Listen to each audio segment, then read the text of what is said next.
Hello, welcome back to my class. आज हम 11th class के अकाउंट का पार्ट 2 स्टार्ट कर रहे हैं। इससे पहले हमने अकाउंट्स का पार्ट 1 फिनिश कर लिया है, जो कि इसी क्लास की प्लेलिस्ट में जाकर आप देख सकते हो। सारे थ्योरीज हैं, उसके साथ साथ हमने क्वेश्चंस भी सॉल्व किए हैं। ठीक है, तो आइए स्टार्ट करते हैं। First chapter financial statement. तो फाइनेंशियल स्टेटमेंट क्या होता है? फाइनेंशियल स्टेटमेंट होता है कि जो भी आप बिजनेस करते हो या फिर कंपनी है, उसके फाइनेंशियल स्टेटमेंट को जानने के लिए हम क्या बनाते हैं? Financial statement. ठीक है, इसमें दो चीज़ें बनती हैं। फर्स्ट है trading and profit and loss account.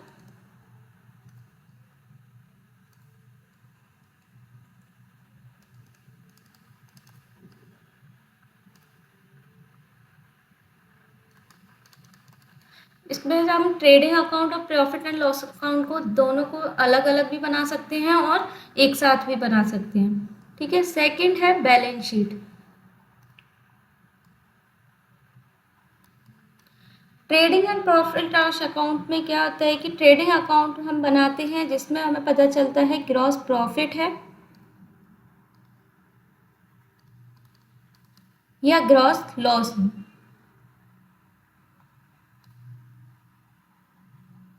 ठीक है, और जब हम प्रॉफिट एंड लॉस अकाउंट बनाते हैं तो उससे हमें पता चलता है कि नेट प्रॉफिट हुआ है या नेट लॉस। ठीक है, और जो हम बैलेंस शीट बनाते हैं उससे हमें पता चलता है कंपनी की फाइनेंशियल पोजीशन।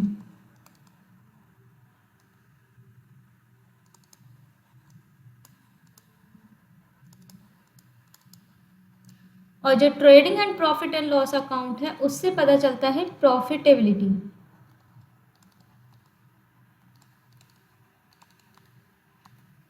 और फाइनेंशियल पोजीशन पता करते हैं, लेकिन इसमें अभी दो कॉलम बनते हैं। फर्स्ट बनता है असेट का, सेकंड बनता है लायबिलिटी का। ठीक है, अब इसके बाद हम जान लेते हैं कि इसका फॉर्मेट क्या है। Trading and profit and loss account का फॉर्मेट क्या है, बैलेंस शीट कैसे बनती है। तो आइए अब हम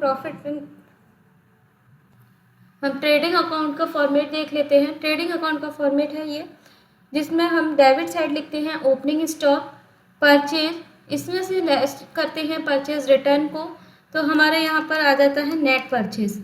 ठीक है, जितने भी डायरेक्ट एक्सपेंसेस होते हैं, डायरेक्ट एक्सपेंसेस कौन से, हमें कैसे पता चलेगा? सिर्फ हमें 4 वर्ड्स देखना है: परचेज,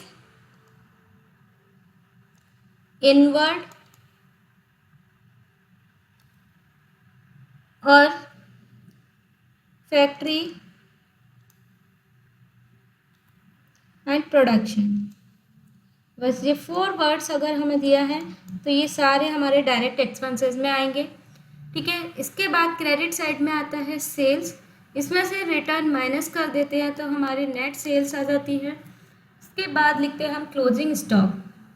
ठीक है, दोनों साइड का टोटल लगाते हैं। अगर हमारा क्रेडिट साइड का टोटल ज़्यादा आता है, डेबिट साइड का कम आता है, तो हमें क्या होता है? Gross profit.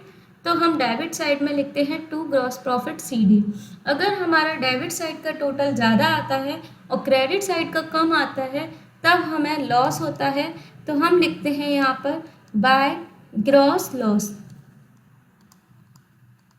CD।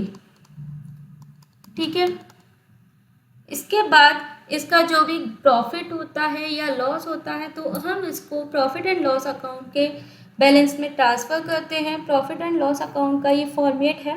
अगर हमें लॉस होता है तो हम इसके बैलेंस को कहाँ ट्रांसफ़र करते हैं? डेबिट साइड में, टू ग्रॉस लॉस BD के नाम से। ठीक है, और अगर हमें प्रॉफिट होता है तो हम उस बैलेंस को क्रेडिट साइड में ट्रांसफ़र करते हैं बाय ग्रॉस प्रॉफिट BD के नाम से।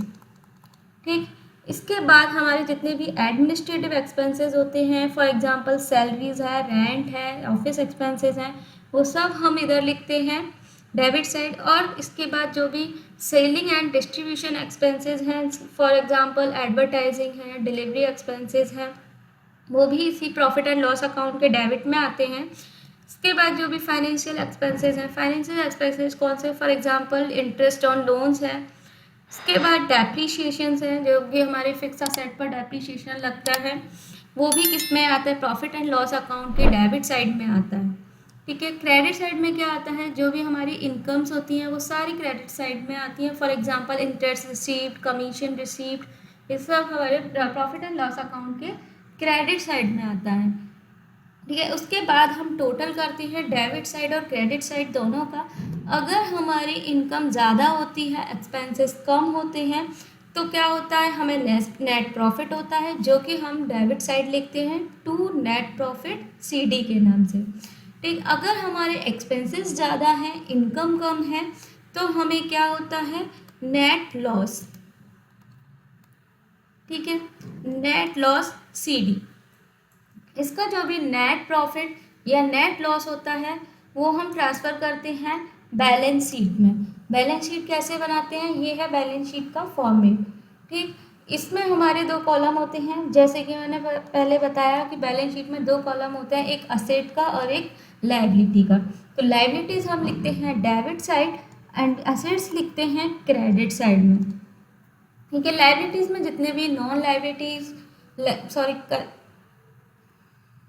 करेंट लायबिलिटीज़ और नॉन करेंट लायबिलिटीज़ होती हैं वो सब लिखी जाती हैं। असेट्स में हमारे जो भी करेंट असेट्स और नॉन करेंट असेट्स होते हैं वो लिखे जाते हैं। ठीक है, अब हम इसमें कैपिटल को कैसे कैलकुलेट करते हैं वो थोड़ा देख लेते हैं। कैपिटल जो भी हमारी होती है उसके अमाउंट को लिखते हैं, उसमें हम प्लस करते हैं net profit and interest on capital. ठीक है, माइनस क्या करते हैं, जो भी हमारी ड्राइंग्स होगी उसको माइनस कर देते हैं कैपिटल में से, और इनकम टैक्स जो भी होगा वो भी माइनस करते हैं, इंटरेस्ट ऑन ड्राइंग होगा वो भी माइनस करते हैं। अगर हमें लॉस है तो माइनस करेंगे, प्रॉफिट है तो प्लस करेंगे। ठीक है, ये आ जाएगा हमारे नेट कैपिटल, जिसको हम लिखते हैं अमाउंट वाले कॉलम में। ठीक है, उसके बाद जितने भी रिजर्व्स एंड सरप्लसेस होते हैं वो सारे लायबिलिटीज़ में आते हैं। मॉर्टेज, लोन क्रेडिट है तो लायबिलिटीज़ में आएगा। Employment provident fund, bank overdraft, bills payable and sundry और ट्रेड क्रेडिटर्स, ये सब हमारी लायबिलिटी साइड में आते हैं। तो असेट्स में क्या आता है, असेट्स में आती है goodwill, patents and trademarks etcetera, business premises, free hold, lease hold land, land and buildings, plant and machinery, furniture and fixtures, investment, loose tools, closing stocks. Loan अगर डेबिट है तो असेट्स में आएगा, क्रेडिट है तो लायबिलिटी में आएगा। Sundry debtors है, बिल्स रिसीवेबल है, कैश एट बैंक है, कैश इन हैंड है, ये सब हमारे असेट्स होते हैं जो कि असेट्स के कॉलम में आते हैं। इस बैलेंस शीट में दोनों साइड का टोटल इक्वल आता है, लायबिलिटी और असेट्स। ठीक है, इसके बाद हमें कुछ पॉइंट्स हैं जो ध्यान देने के लिए हैं। Number 1, balance sheet is a statement. Balance sheet एक स्टेटमेंट है, ना कि अकाउंट। ठीक है, सेकंड पॉइंट है ट्रेडिंग और प्रॉफिट और लॉस अकाउंट जो बनता है पूरे साल का बनता है, और बैलेंस शीट सिर्फ उसी टाइम की बनती है जिस दिन हम बना रहे हैं, सिर्फ उसी दिन की पोजीशन हमें पता चलता है। इसमें हम लिखते भी हैं, जब हम ट्रेडिंग एंड प्रॉफिट और लॉस अकाउंट बनाते हैं तब हम यहाँ पर लिखते हैं स्टार्टिंग में फॉर द ईयर एंडिंग।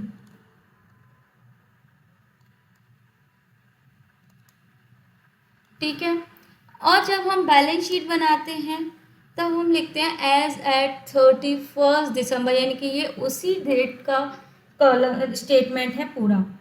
ठीक है, उसी डेट के हमारे स्टेटमेंट्स ये पता चलते हैं। नंबर 4, जब हम कोई सी क्वेश्चन करते हैं तब हमें कुछ फॉर्मूलेज यूज़ करने होते हैं।